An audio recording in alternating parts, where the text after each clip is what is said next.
I'm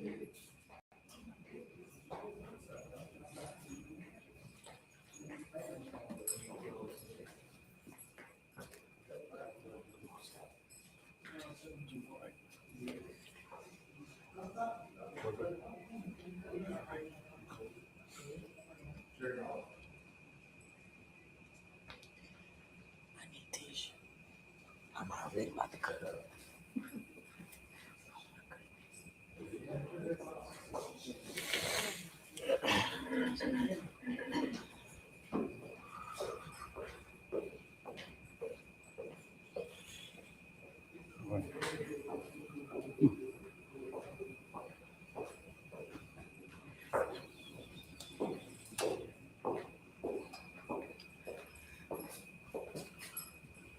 Good morning. I'm Minister Dominic Alexander, President and founder of the Next Generation Action Network. Today, this morning's press conference is a personal press conference, but I want to introduce and make sure that I acknowledge the people who are around me today. Start off with Reverend Ronald Wright with the Texas Justice Seekers, also civil rights attorney Sean Deradia, and I also have the mother of D'Lisa Kelley, Lysandra Kelley, and family and friends who are here, who have been touched by this case. 12 years too long. 12 years ago, I saw myself remembering my friend, my childhood friend named D'Lisa Kelley, trying to see how could something in a neighborhood that I was born and raised in could have such a horrible tragedy strike our community in 75216. D'Lisa was a childhood friend that I went to elementary school, middle school, high school. I remember 12 years ago when I showed up at the family's house just to console and do whatever I could, because that's what we do in Oak Cliff. We make sure that our community is good. Never knowing what the future may ahead, but I knew that I wanted to make sure that whatever happened to D'Lisa Kelley, that it never happens to any other family. And why and how. We also started off, why did it take so long for police to respond to D'Lisa's grandmother's call on March 7th, 2014? D'Lisa's grandmother called police. We all know today that that sergeant put her call in a pool of hangups.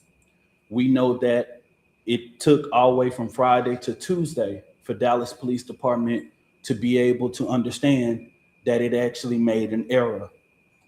We also know that on March 14th, 2014, D'Lisa Kelley was found in front of an abandoned house on March 14, 2014. The level of yet heinous and coward act that was done to D'Lisa is historical. It's horrible.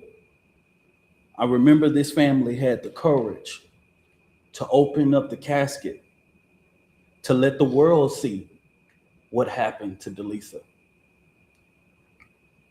That courage took a lot of strength, but they wanted the world to know what happened to their baby. D'Lisa left a 2-year-old who is now about to approach high school as a 9th grader. We knew that one day we would have to tell little Danye what happened to his mother. And we knew that it wasn't going to be a comfortable conversation. But 12 years, we need justice. We demand justice. The person who killed D'Lisa Kelley is a free person, is a person who have for the last 12 years been able to go on with this life while this family lives and yet trauma. Like I said before, D'Lisa was a childhood friend. I never knew that 12 years later that I would be standing in the capacity that I stand in today. D'Lisa's case is what woke me up. It what directed the path of what God had in store in my life. This press conference today is a hard one because it brings a lot of emotions. It brings 12 years of yet pain and just unforgettable moment. Today, on what would have been D'Lisa Kelley's 37th birthday, D'Lisa left this world when she was 24 years old, 2 months pregnant. We call on Dallas Police Department to reopen this case, to do whatever you can to make sure that the person who done this to D'Lisa is caught. Our request brought about history and changed history here in the state of Texas. Because of this tragedy, we were able to bring a missing alert system here in the state of Texas called the Clear Alert, with the help of Reverend Ronald Wright, State Representative Tony Rose, and so many people, and Sergeant Willie Ford of the Dallas Police Department. We was able to create a missing alert system that now is helping families. This system has been able to save so many people since it's been signed into law in 2019. And today, all we stand here today is say, we want justice. 12 years is far too long. Somebody know what happened to D'Lisa Kelley. Somebody know who did this. Somebody can come forward and be able to let Dallas Police Department know what you know. Before I pass this off to Reverend Ronald Wright, I just call on to people and say, what if it was your daughter, your granddaughter, your sister, your cousin? Would you want somebody to stand up and say something? Justice for D'Lisa Kelley. I'm bringing to Reverend Wright. All right, thank you all. I'm Reverend Ronald Wright, Executive Director of Justice Seekers Texas. And like Dominique said, for 12 years ago, he contacted me and said, Reverend Wright, we got a situation where a friend of mine lied. And as we looked into it, we found out what took place with D'Lisa. And today, 12 years later, the family has not gotten any reports from the Dallas Police Department. And we would like to ask the Dallas Police Department to reopen this case and put some real investigators in it so we can find out what took place. Because from what actually took place, if you hear it, you'll say they should have been able to done something by then. But apparently they didn't. So the family has suffered for many, many years because of the lack of duties done by the Dallas Police Department. But as a community and a group of people, until we wake up, we're going to continue to suffer for the lack of disparity on certain race of people when it comes to homicide and murders. And I know you all know what's going on now. We've been out here already talking about certain things. But we're asking the police to reopen this case. And after we show and they know what took place, because the person that was in charge didn't do his job. And we're asking for just justice for this family. I mean, I rarely know anybody can kill somebody and walk around and never get caught. And that's because of the lack of investigation that is being done by Dallas Police Department. So we're reaching out to the Dallas Police Department as well as to the community. If anybody knows what took place, please, even if you do it anonymously, tell us something so this family could be in peace. It's time for them. It's 12 years later. And like I said, the son is growing up. And he's going to know what took place with his mother and why anything wasn't done with it. So we're asking you all out there in the public to open your mouth and tell us something. Okay, go right ahead. Who's next? So I want to talk law, I have passed off and free. I'm gonna bring up civil rights attorney Shonda Radia just to say some of the legal avenues that we can take to be able to make sure that D'Lisa gets justice. Unsolved. That is the one word that this family has heard for the last 12 years. That stops today. This is a call to action. We're asking the Dallas Police Department, the Texas Rangers, and the Dallas County District Attorney's Office to reopen this case. This family has waited 12 years and they've heard nothing. There have been many, many advancements in genetic genealogy and DNA testing that did not exist 12 years ago. Open up this case, retest this DNA, look into what happened and solve who committed this murder. The Dallas Police Department, share your file with the Texas Rangers, work with them. They have a cold case unit. They are solving cases around the state. Make this a top priority. To the Dallas County District Attorney's Office, you have a cold case unit, put those resources in to find out who murdered D'Lisa Kelley. This is not an ask. This is a demand. Yeah. This family deserves justice. D'Lisa Kelley's name will not be forgotten. We won't let that happen. We will make sure that the world remembers D'Lisa Kelley's name, and we will make sure that the world says it loud and proud. D'Lisa Kelley deserves justice. That is our promise. And this family will not stay quiet. This family will not stop, and this family will not go away until there is justice, accountability, and change. Justice, so this family can have closure, so that D'Lisa Kelley's name doesn't die in vain. Accountability, so whoever is responsible for this murder has to pay the price for what they took. And most importantly, change. So no mother has to stand here before cameras, before the world, begging to get justice for her daughter after 12 long years. I want to thank Minister Dominique Alexander and the Next Generation Action Network for all their work in this case. They've followed this case for the last 12 years. We will ensure going forward, this team, that we will make sure that D'Lisa Kelley and her family get the justice that they deserve. Thank you. Before I bring up the mother to say this, there wouldn't be any Next Generation Action Network without D'Lisa Kelley. This organization would not exist. It's very hard for me to bring Sam and have her do this today because I saw these tears for 12 years. I saw the pain of this family that has hunt them hard.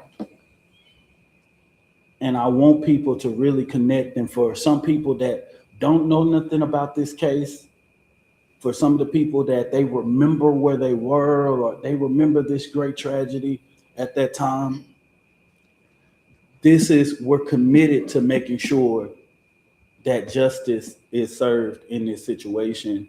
And we want to make sure that DPD, and I know we've communicated with them and they've cooperated with being able to go down this lane. And we hope that people in the public be able to help them in their quest. Somebody knows something. For all the people that like to be on social media and comment and all that, somebody knows something. And that's all we want to know. I'm going to bring up Sam as she just, as best as she can, be able to share the level of impact that this has had on her family, and then we'll go from there. Sam. Good morning. I really had a loss of words. I didn't really think I was going to have to speak today, but it's okay. I just really want to speak to the person that actually did this to my daughter. We're coming for you. We're coming. I just want you to know that I may not be here when it happens, but but we're coming for you. And that's all I got to say. Any questions? I have a question. So today would have been D'Lisa's 37th birthday. I know that you guys talked about the advancements in technology, but can you share a little bit more about the timing with really trying to work with police to get them to reopen this case to finally figure out who did this? Well, we communicated with Dallas Police Department about and preparing them for what we was going to do on today, her 37th birthday.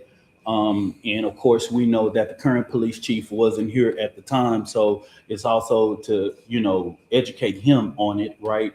This current police chief wasn't aware that the clear alert law was even created from the police department, because of course we've had 3 police chiefs since this tragedy has happened.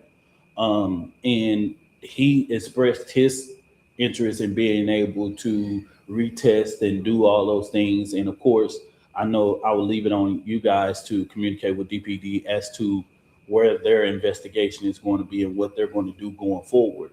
But our role today was to raise awareness again, but also remember and continue to lift up the name of D'Lisa Kelley. And I know that around March 14th or July 24th, it's always, we're always inboxed. I'm always messaged, all this. Like, I know a lot of people from where I'm from that literally say this all the time. Man, they need to have justice for, I get these inboxes all the time, justice for my girl. It's always somebody that grew up with D'Lisa. The impact of that this case had on our community, man, it was crazy. The candlelight visual that we had for D'Lisa had thousands of people. This case really shocked the Dallas-Fort Worth Metroplex and across the nation. And so we're trying to do whatever we can to make sure people, we know what the streets do. They talk. Somebody has to know what's going on and what went on in D'Lisa Kelley's case. Just to piggyback off of that, I mean, here in North Texas, we're seeing all of these advancements with genetic genealogy. I mean, why now? And then also, do you guys plan to open your own independent third-party investigation or case into this DNA? Our organization will do whatever we can to ensure that we help the law enforcement with whatever tools to be able to bring justice to. As an advocacy organization, our role is not to investigate. Our role is to help and raise awareness and attention to the situation and do whatever we can to ensure. We want Dallas Police Department to do their job. We're not going to do it for them. But would you consider hiring like a third party to do the genetic testing, or? We will consider to do whatever it is to bring justice to D'Lisa Kelley. We'll make sure that if that's an avenue where we have to reach out to a private investigator with all of the retesting of the DNA, we know that the DNA has not been tested since 2014, 2015. So hopefully with all of these advancements that you say, that this can make a hit. And over time, if you notice that a lot of these cases, the person who done this to someone may not have had a background, and then 10 years later they have background and they retest them and they're able to make a hit, right? We're hoping that in all of this time that we're able, when they retest this, that this is able to find out who this is, where this, connect this DNA to whoever done this. Because, statistics show that when a person does a heinous crime like this, they end up doing it again. And wherever this person is, we know that this person is a threat to society. Of what D'Lisa went through is unimaginable. For anybody that ever saw that or went to this funeral, you would, it's hard to even stand here to remember. I was sharing with people before we walked in here. I stand here today, but I stand here looking at y'all, having all of the memories in the back of my head. everything that this family ever went through in the back of my head. And it's hard to even stand here as an advocate and as a person who y'all know has done many cases. This hits home. This is family. D'Lisa Kelley is uh, and will always be very important and dear to my heart in ensuring that no one ever forgets her name. One final question for me. You had mentioned D'Lisa Kelley's son is going to be a freshman in high school. How is he doing? Just as you guys continue to work to get justice for her.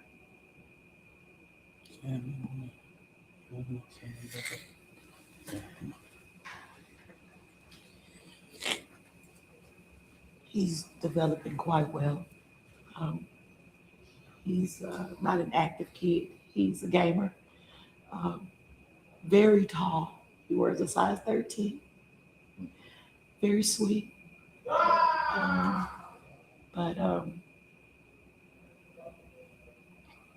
I can tell that he has memories of his mother and he misses her. And when we mention her name, he kind of cowers away. And I know that's because he doesn't have a clear understanding as to why his mother is not here anymore. And that's what we're asking for, to give him a better understanding as to why this had to happen to him, his mother, and his sister that did not make it here. Mom, since you're up there, I just want to ask you, I understand physically this is hard for you and understandably. Describe to me how you're feeling 12 years later. I mean, that pain doesn't go away. I feel the same way I did the first time I found out about it. It doesn't change. The feeling doesn't go away. You can mask it with laughter, being around family and friends constantly, but that pain does not go away. Never let anybody tell you it'll get better. It doesn't. You just learn to cope.